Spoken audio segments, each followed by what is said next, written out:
world of football is, I wouldn't say it's normal, because all of a sudden... It's never been normal, is it? It's absolutely bonkers. I am joining you live from my bar. Oh, wow.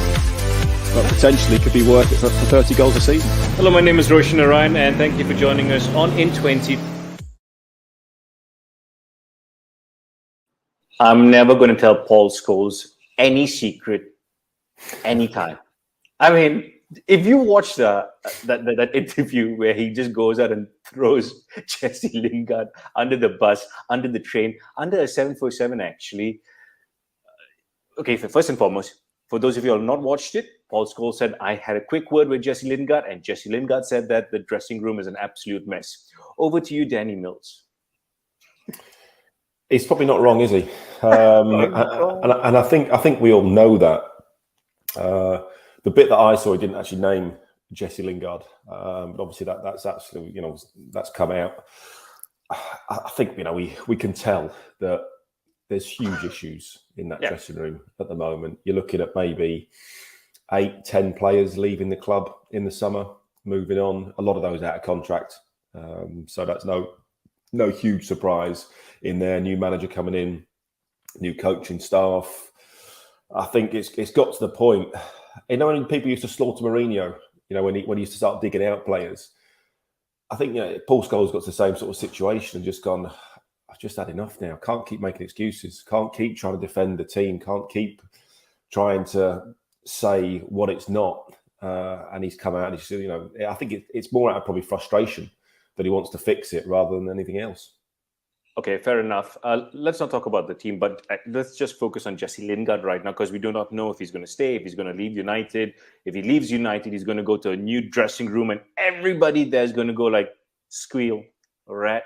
Yeah, but I'm not telling you anything. Everybody would have known that anyhow. He's not the only person to say that to Paul Scholes. Yes, Paul Scholes that would have said it. Now, they all talk to their agents. They all leak stuff. But no one's been named apart from Jose and Paul Pogba, where he called him a virus unofficially. Yeah, but that's Paul Scholes that leaked that, and you're not probably expecting Paul Scholes to do that. I said it was probably a moment of frustration from Paul Scholes. But will that affect Jesse Lingard? It probably send him a message this morning saying cheers for that. You've done me absolutely no favours whatsoever, but it's done now, isn't it?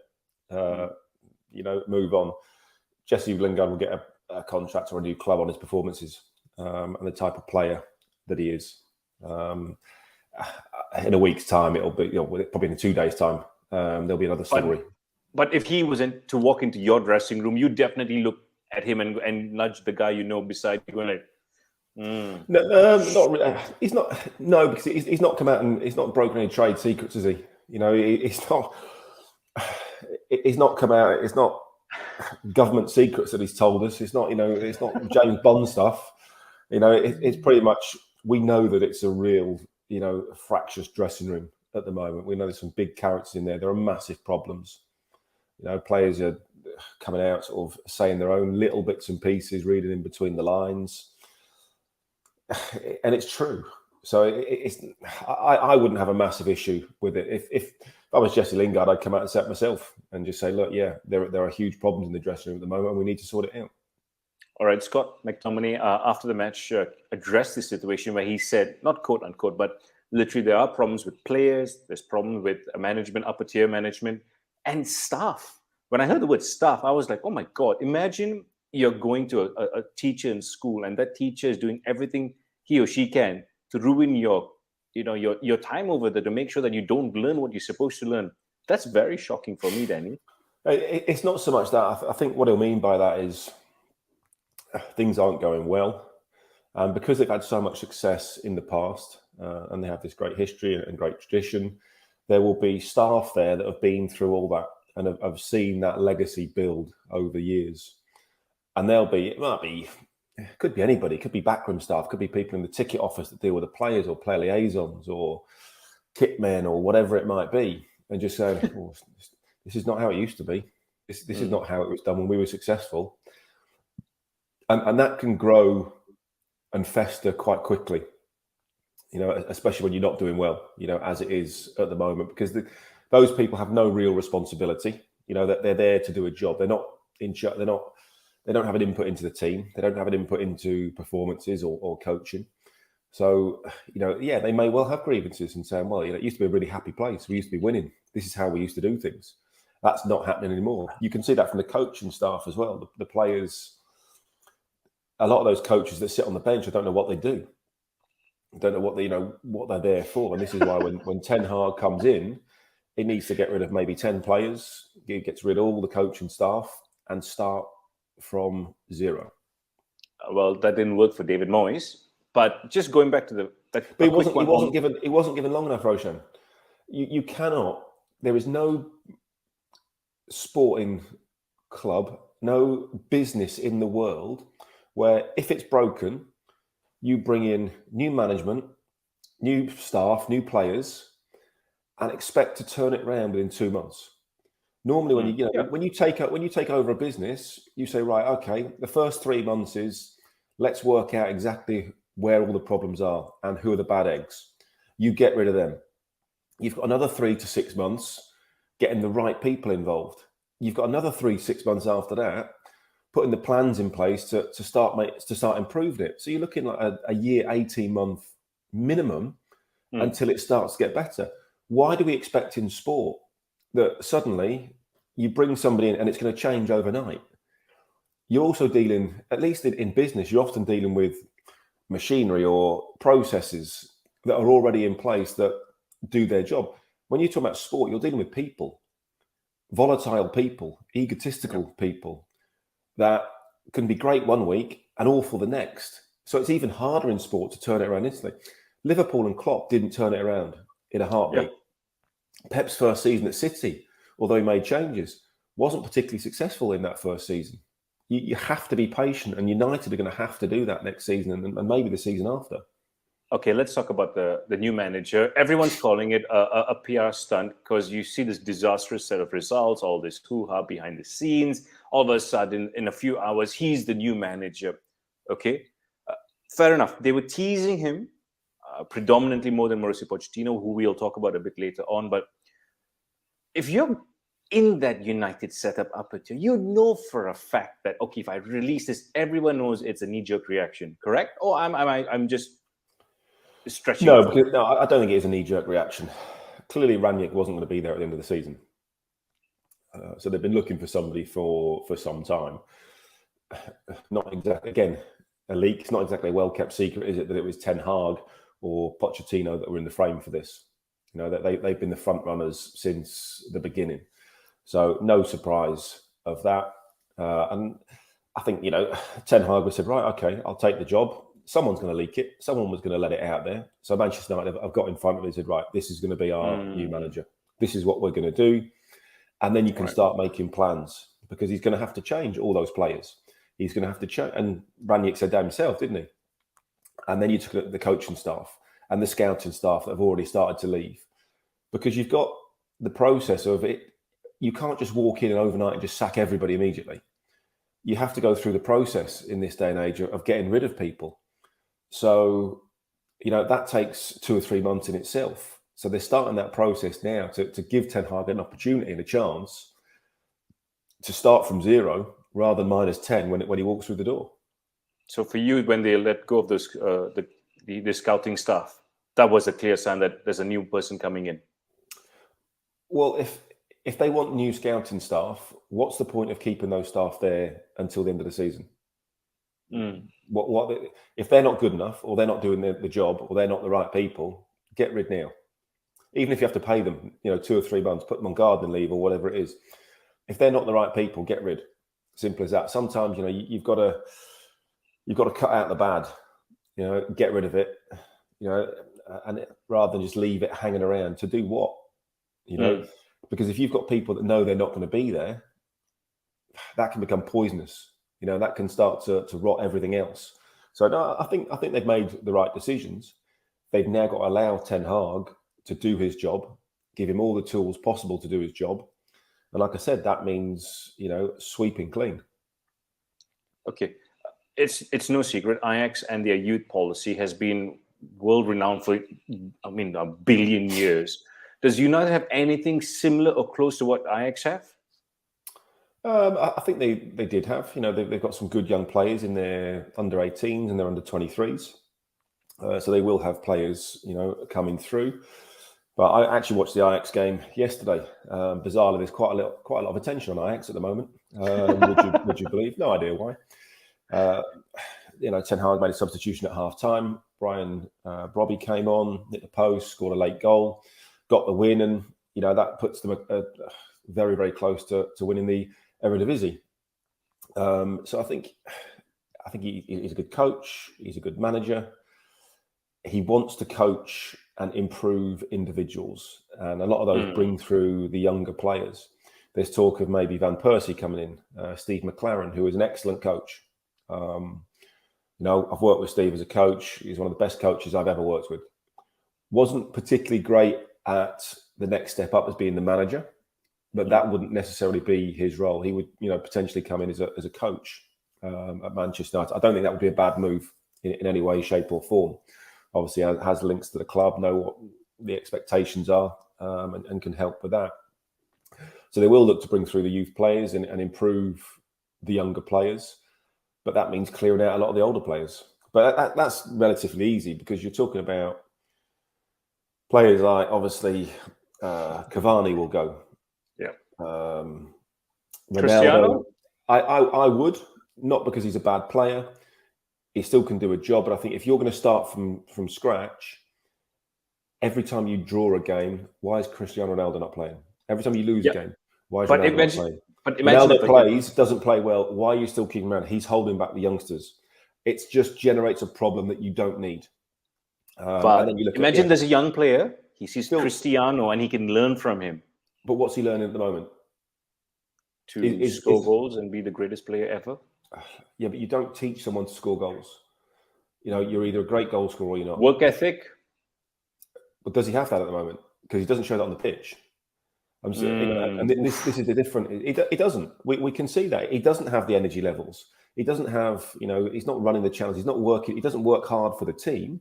He's a great goal scorer, a scorer of great goals and big game player, and will score in those. In those big moments.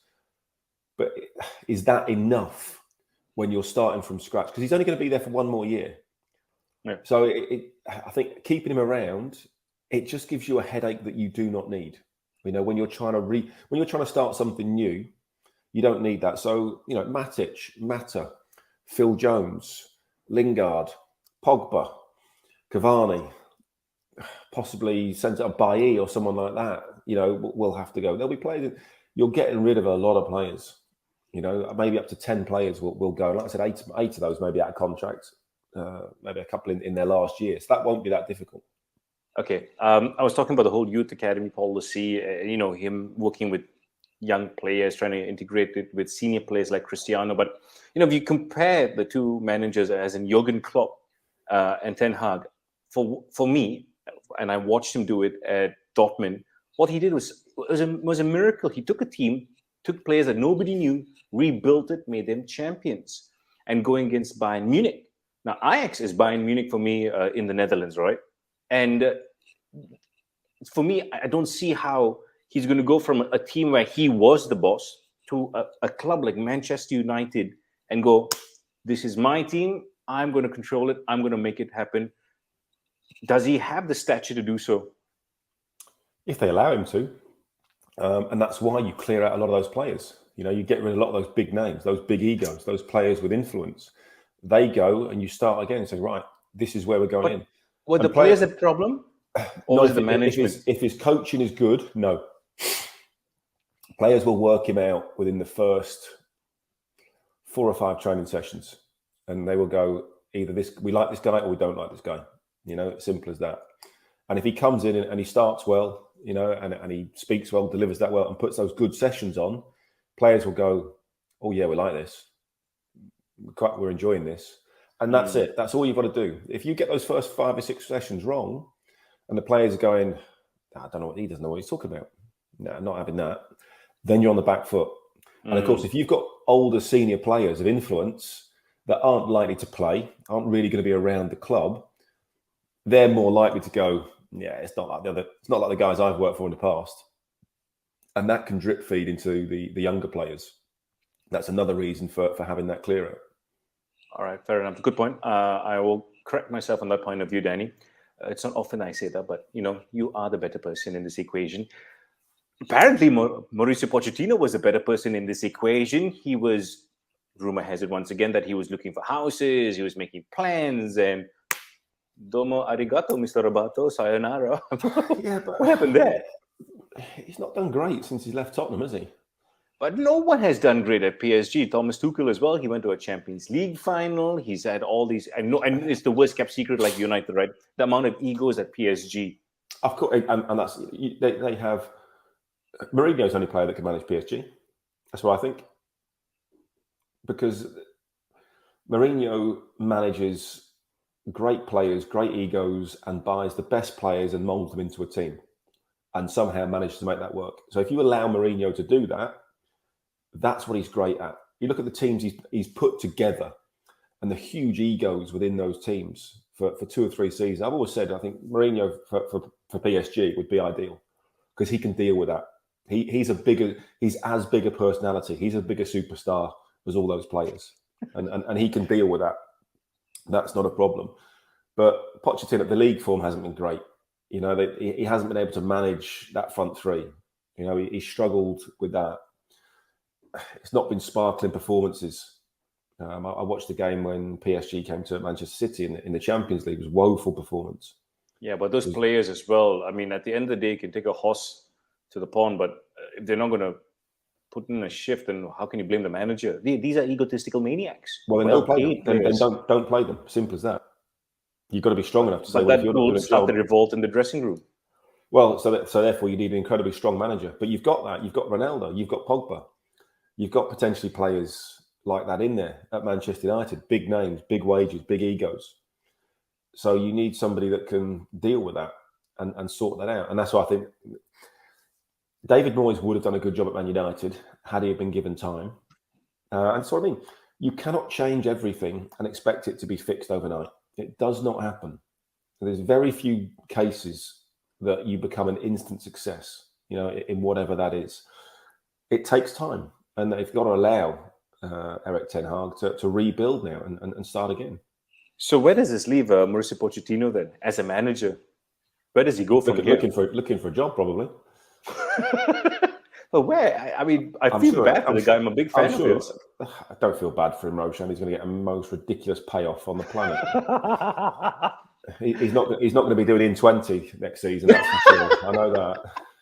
Oh, sure. No, that's painfully true, but yeah. I think he'll be okay. I think he'll survive. And of course, there will be jobs that come up.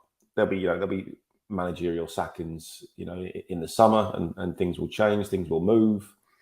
Who knows? Might end up at Burnley, perhaps.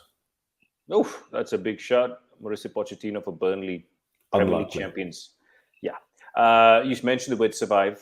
Everton, Merseyside derby, the games remaining for them are big, bro. Massive weekend, massive games. Just imagine that. It's very unlikely, I know, but Burnley get some kind of result today against Wolves. Everton managed to get some kind of result against Liverpool. Stranger things have happened in football. We've seen that. Manchester City have lost, 2 or 3 times this season. Yeah. And then suddenly Leeds are in it tomorrow night, going away to Palace. That's not easy. I think the results from yesterday, Norwich and Watford are gone. That's it. They're dead and buried. So there's one place now. Obviously, Burnley play first today. They've got an opportunity to leapfrog Everton. And that puts them under real pressure going into the Merseyside derby. So still 20 odd points to play for. So it's going to be very, very interesting. Liverpool or Everton? I know Liverpool are favourites, but can Everton do it? On paper, you say no. You look at it and go, it should easily be a Liverpool win. But this is why we love football, isn't it? Because you just never ever know. And that's what we cling on to in football. We cling on to hope. That's exactly correct. And somehow or the other, I will make it happen. Mauricio Pochettino, a pundit on in 20. You watch my words, Mr. Daddy Mills. All the highlights and talking points on our Instagram, Twitter, and Facebook page. Till the next time, take care.